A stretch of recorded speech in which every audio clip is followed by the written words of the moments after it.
Hello everybody, today I would like to show you something cool I've been working on just for fun on the side, and I thought it was pretty incredible, so I just wanted to show. I made a Fourier series pretty much, so I have some function here, which is the red dot. The red dot represents the actual function, and the blue dot represents the approximate function, which you construct using a Fourier series. And these are the coefficients. I have 5. This is how it looks like if you have 5. As you can see, notice how the blue dot is sort of hugging the red dot. There you go. Pretty cool, right? I mean, obviously it's not that cool, but if I change the position of the dot to like just somewhere else, like this, then you can see here the math sort of makes the blue dot attracted to the red dot. So regardless of where the red dot ends up, as you can see, this isn't really a function that you're familiar with because it's not continuous. It's technically a function, but it's a step function, meaning the red dot sort of just teleports to a different position. Regardless, the blue is a continuous function. It's just that the Fourier series is trying to represent this as best as it possibly can.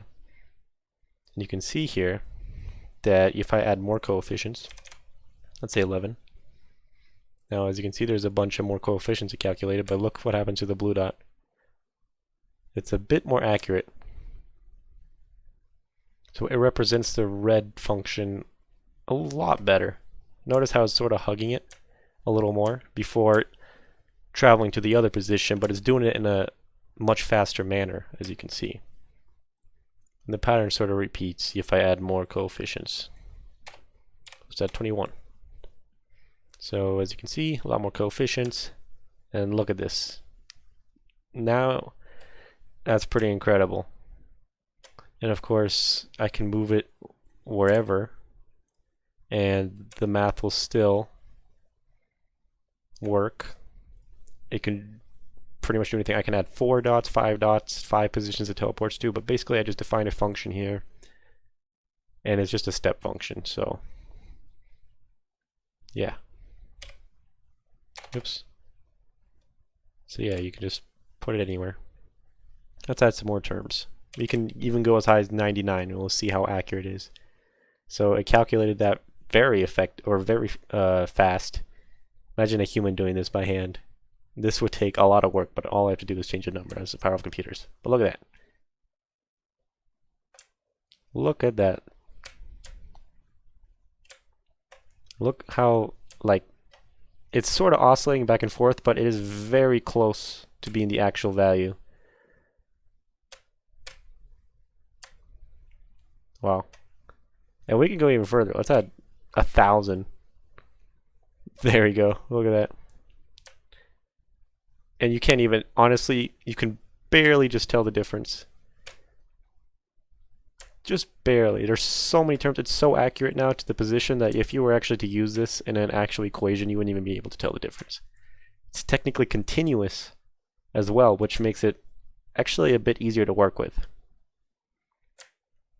I guess in a sense. I mean, you still have to work with 1,000 terms, but you know, it's better than working with the step function. 9,900. Oh my goodness. Okay. Oh. Okay, I don't I think I broke it. That's way too many terms. I've entered the quantum realm. Wow, okay. Yeah, that's a bit too much. Let's do 99. Actually, let's go back to, let's go 3. And 3 is sort of the minimum you can have before it just like it's the lowest quality you can have. As you can see, it approximates it decently. I believe it's an ellipse. It looks like a perfect ellipse, but it might not be. But yeah, it just creates an ellipse, and it's trying its best, but it doesn't have many terms to work with, but it does a good job. If I add 1, you'll see what I mean. It just sort of stays in place. It doesn't move anymore. But if you notice, it looks like it's the average of the position. It is the, what do you call it, the locus or the equinox? I don't know what the term for it is, but it's the average of the triangle. I just enjoy playing around with this. Look at that. As you can see now, it's moved over there. So you can see it does. The first term represents the center. All right. Actually, if I uncomment this, I actually do have a path. So now see, now it traces the path, which is pretty cool. And yeah, like I said, it does look like a perfect ellipse.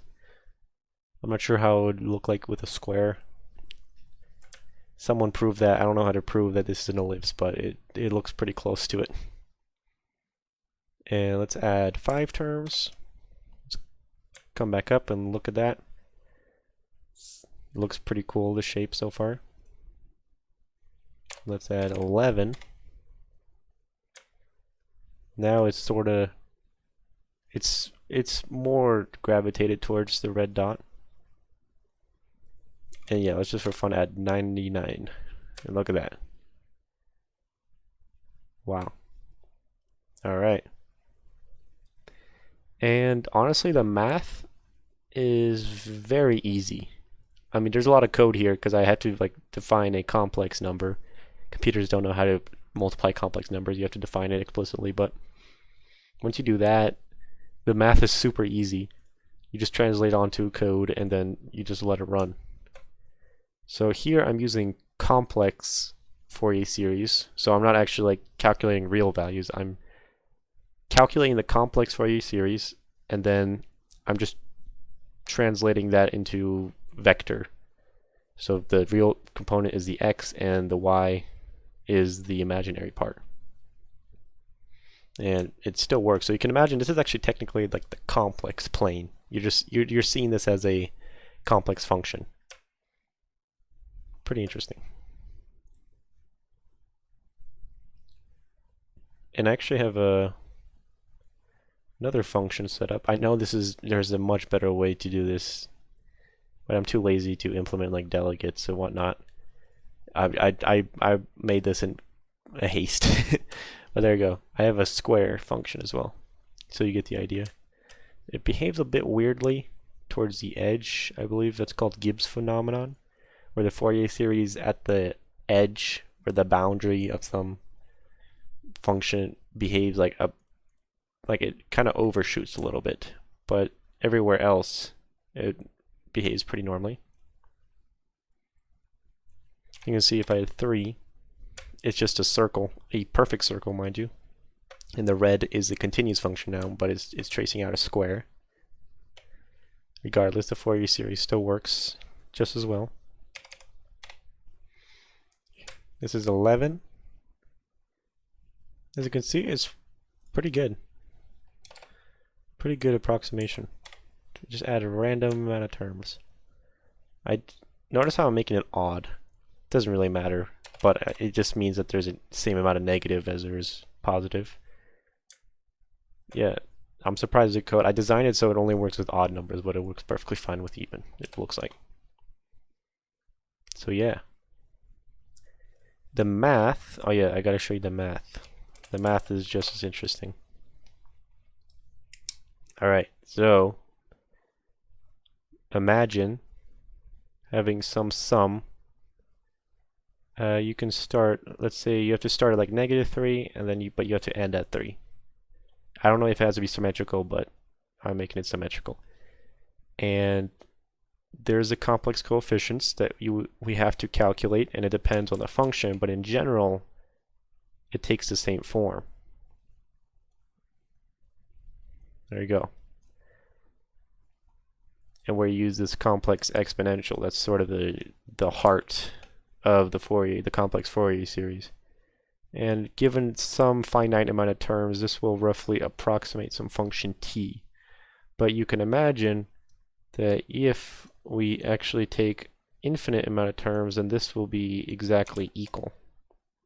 So we go to infinity, we start at -infinity, summing up these terms. So now all you have to do is just calculate what these coefficients have to be. And luckily for us, that's actually surprisingly easy. If you want your function to range from 0 to 1, which I'm doing here, it makes it even easier. You just have to take the integral from 0 to 1 of f of t times the complex exponential. Of course, you do have to define the complex exponential in the code, and you have to define numerical integration, and you have to define how complex numbers multiply each other. But in general, it's super cool how all of this comes together to create the Fourier series, which I've just shown you. So yeah, that's pretty much it.